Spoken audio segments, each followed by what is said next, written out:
Rune Factory Guardians of Azuma is one of those games where you think you're just gonna farm, flirt, and fight a few monsters, and suddenly you're 15 hours in. Your fields are a mess, your HP bar hates you, and you spent all your money crafting one hat.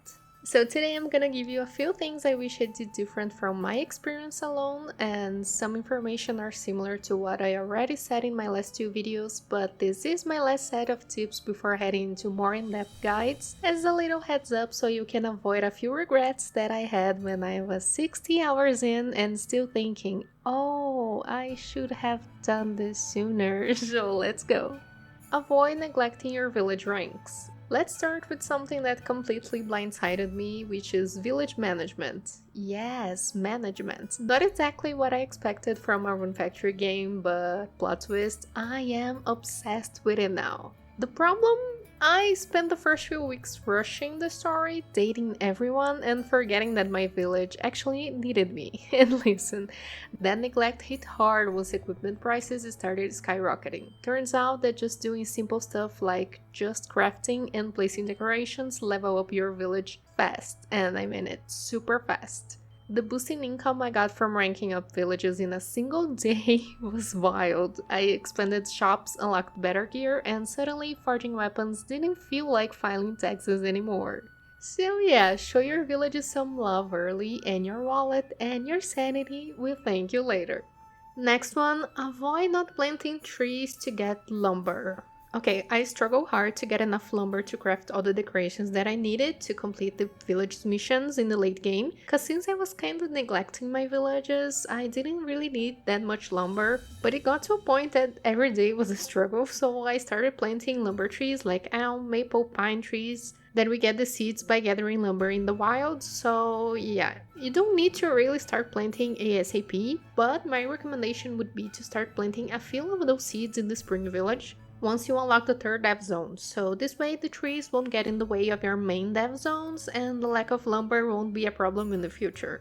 You know what else counts towards village ranks? Yes, flowers. So many flowers. Each village has two specific flowers that grow better there, and you would need to harvest a lot of them to raise the ranks. But here's the weird part. My villagers didn't start auto-planting flowers until I manually planted the first ones, even though I had the seeds in my inventory. They were just waiting. I guess that if the boss does it, they have no other option than to do it as well. So yeah, plant those first batches yourself to get things going. Also, flowers are used in some specific decoration recipes, so if you want to go full decor god or goddess, plant ahead. Number 4. Avoid not farming efficiently. Let's talk about the sacred weapons because they are not just for combat. Oh no. The drum speeds up growth by a whole day and you can use it once per day every single day.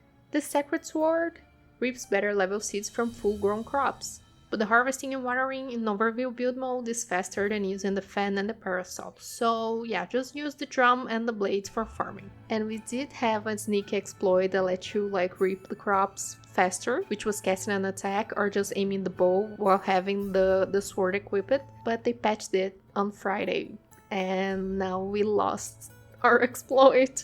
Marvelous, I beg you, please put it back because it was so much easier to do it with the bow. Oh my god, I miss it, I miss it. Number 5, don't be afraid to evict the slackers. Yes, listen, sometimes we gotta be cold-hearted for the greater good, so evict the slackers, fire them all. I used to feel so bad when evicting someone, especially the ones who are hometown proud and stuff, and honestly I avoided evicting them, but it comes to a point that we need better villagers, and since they all come with traits, some are good, some not so much, you have to keep an eye on the ones that are slackers, worrywarts, timids, and big eaters, because depending on their job, actually these traits might not matter, honestly, but if you want efficiency, you need space for villagers with better traits. So evicting these poor guys frees up a slot, and at night a new one might spawn, or you can just save a villager who's been transformed into a monster with an orb around them. They will only appear on the village's wide area when there is room for more villagers. And honestly, despite what the trade description says, my village's happiness never dropped just for having war rewards, unless I forgot to build enough homes for my guys. So if their other traits are solid, just keep them. And since we were talking about it, number 6, avoid not building enough homes. Yes, villagers need a place to sleep. And if you keep expanding your village population without building more houses, well, they are gonna get grumpy. But the good news is, you will unlock better houses that can fit even more villagers as you rank up. So keep an eye on the number of villagers versus total accommodations, because we don't want them being homeless unless they are slackers, of course. And I can't confirm this next information yet. If someone does know about it, please let me know. But even when I have rewards on my villages, my happiness doesn't decrease. And it might be because of the crafting places of leisure for the villagers, like the rest house, the cooking thingy, or the shogi hut, for example, that I have in all my villages. I don't know if they really interfere with happiness, like having a place for leisure, or if it's just for decoration. But if they do, it's a win-win again, since they count to the ranks missions as well, because all these items have buffs and counts to the mission, so yeah. Maybe something for you to know. Avoid neglecting Tsubame's requests. Yes, Tsubame, the merchant queen of Summer Village. She gives you exotic metals in exchange of small favors, and each metal sells for 10,000 gold. That's an amazing amount of money in the early game, and she gives this as rewards for every request that she has. So whatever she asks, just say yes. And avoid not setting contests. Okay, this one got me so bad early game, because I set my first contest in spring, then I lost, and I didn't set any for a whole season, because I didn't really want anything interrupting my plans of smooching everyone or slowing down my progress through the story, especially a contest that I wasn't gonna win. But yeah, don't be afraid to set contests, because they only bring benefits even if you lose. Contests were part of normal festivals that happen on past Rune Factory games, but now they are not tied to fixed dates like the oldies. You can actually schedule them on any holiday whenever you want. Outside of fishing contests that takes up the whole day, the others are very quick. They boost your friendship with characters that live on the village that your contest is taking place, and they raise village overall happiness. And if you win it, they give you medals as winning prizes. Medals that can be sold for a lot of money and better than Tsubame's medals. Okay, so even if you lose a contest, it's still a win. And they also count for village missions. So yeah, when I came back to the contest in summer, I absolutely humiliated everyone. Like, the difference in points were abysmal, so trust me. Don't be afraid of losing the contest, because yeah, it's not gonna happen. It's not gonna happen. Maybe just the first one, like I did. Avoid not building shops in all your villages. I already talked about it and expanded on my last video, but I will say it again. Build shops. Yes, shops are one of the best sources of passive income, especially in the early game when money is tighter than Summer Village's development zone. And on top of that, the income is required to rank up your villages. So if you're expanding farms and thinking that's enough, no. You need to go full capitalism mode. Avoid not upgrading your equipment. Yes, equipment prices start off manageable and then suddenly they punch you in the face. If you're struggling with money, here's the trick. Instead of blindly pushing the story, pause and rank up your villages a few ranks to expand them. That may take 1 day or 2, like I said in the first tip, but it will boost your income and make equipment upgrades way more affordable. Also, don't forget your party members, because if you're not using monsters, your human friends will absolutely flop if they're under-equipped. That said, leftover gear, that's actually totally fine for them if you don't have the funds. I was feeding my boyfriends and girlfriends just hand-me-downs and they were surviving just fine. Avoid constantly upgrading, because yeah, hear me out on this one. I used to spend all my money revamping my gear, or actually just like forging one item, and in the new dungeon I got like sometimes not even 1 but 2 new recipes for the weapon I use and all the other equipment, making everything I owned obsolete. So yeah, pace yourself. Sometimes it's better to wait, keep 1 or 2 new recipes to save up some money, and invest when you're sure you'll actually use the new gear for more than one single cutscene. Don't forget to upgrade the skill tree.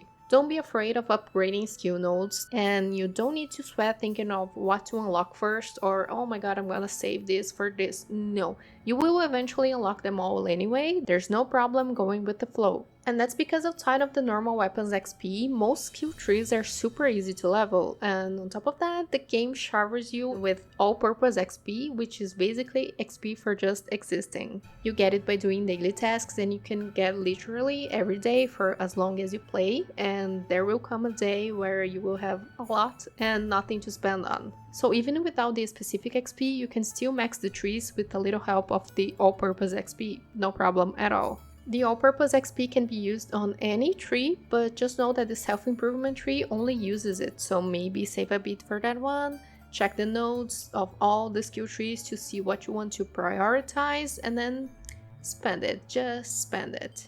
And avoid going to bed with extra RP. Yes, until I maxed my sacred weapons tree, I had a little nightly ritual. Right before bed, I will pull out my sacred weapons and just burn all my RP, because every use gives you XP for that weapons tree. No monster slaying required like the normal weapons, so I just swing it around and there we go. Another tip that I have is that every time I found a replenished statue and I had like full RP or more than half at least, I would just stop, I would grab my sacred weapon that I wanted to level up and I burn it all my RP to half. Then I used the statue to replenish my RP to full, and then I proceeded with my dungeon crawling, and yeah, I was trying to optimize, and this helped a lot. Avoid neglecting the Plaque requests. Yeah, try to complete the requests, especially during the first weeks, because they often give gold, materials, and other good rewards, so take a look every day to see what you can complete. I'm past 70 hours in and I still check mine every day. Next tip is, okay, on my first video I said that marriage is optional because it is, but it is important to know that you will be locked of 2 things if you don't marry. After marrying and having your second child, you will unlock one final dungeon. This is the post-game content, which will give you a bit more closure to the story, and it is in this area that you will find the last frog statues from the frog hunt side quests. So it's important to know to decide if you really want to marry or if you just want to be single forever. The frog hunt is the only quest that needs this dungeon to be completed. All the other side quests can be completed without it. And if you want to marry everyone like me, here's a tip of how to use the Rewoven Fates.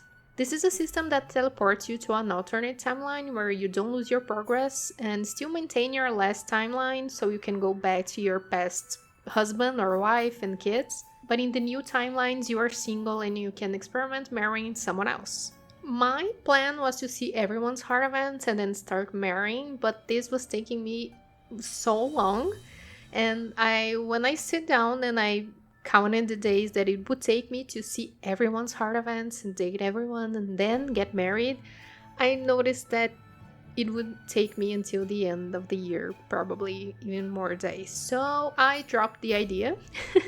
Because since you go back to being friends in the new timeline, you will have to date everyone. So it is a better idea to just see the heart events and marry one character per timeline. This way it will be way less time consuming than seeing everyone's heart events just to decide who you want to marry first. Especially because after the marriage, we don't have that many interactions with the family. So yeah, their heart events, like the process to getting married, is more strong than the post-marriage content, just so you know. Okay, the last 2 tips may contain a few spoilers about the world exploration, so tread carefully. You've been advised, so here we go. Avoid over-exploring too early. If you're thinking of doing a full exploration run early on, it might be good to wait a little bit. Yeah, after the comments, quote-unquote, Rune Factory 5 world is empty, they really went all out with the exploration in Guardians of Azuma, so it might be really tempting to fully explore the wild areas and the Sky Islands, but you will need at least the first 4 sacred weapons to do that. You will also still need the 5th one to fully explore, but the 6th one isn't really needed for exploration, so don't stress over that one. But it is a golded sacred weapon, I have to confess, it's my favorite one. But know that you can fully explore with the 5 first sacred weapons, okay? And last but not least, also avoid not exploring at all. Like, on the flip side, yeah, don't ignore exploring like entirely. I was so busy chasing the main story and romancing all the cast that I totally neglected the other Sky Islands. Not the wild areas, just the Sky Islands. And when I finally went exploring like post-story, I was overpowered. Yeah, I just defeated every enemy with 1-2 swings of whatever weapon I had equipped, usually the fan, because it makes you run faster. And I also found a lot of seeds that I could have found earlier to plant earlier, including golden crop seeds. So yeah, balance it out. A bit of wandering while progressing the story can make your whole run smoother and way more fun. You made it through this list and now you're armed with enough wisdom to avoid the chaos that I lived through. And honestly, you can totally ignore everything I said and still have fun because this game is flexible like that. Play how you want, explore when you want, and maybe build some houses so your villages stop sleeping in sadness. But if any of this helped save your time, gold, or minor emotional breakdowns in the sky, then my work here is done. If you liked the video, consider subscribing because I've got more tips, guides, and possibly unhinged experiments coming your way really soon. Also, drop a comment if you have any more tips, cause in here we share, we don't gatekeep. And I'm loving seeing the comment section being filled with tips and valuable information. Just seeing everyone helping everyone, for me, is amazing. You guys are the best. Now, go forth, stay hydrated, and remember, life is short. Let the villagers do the farming. Catch you in the next harvest. Bye bye!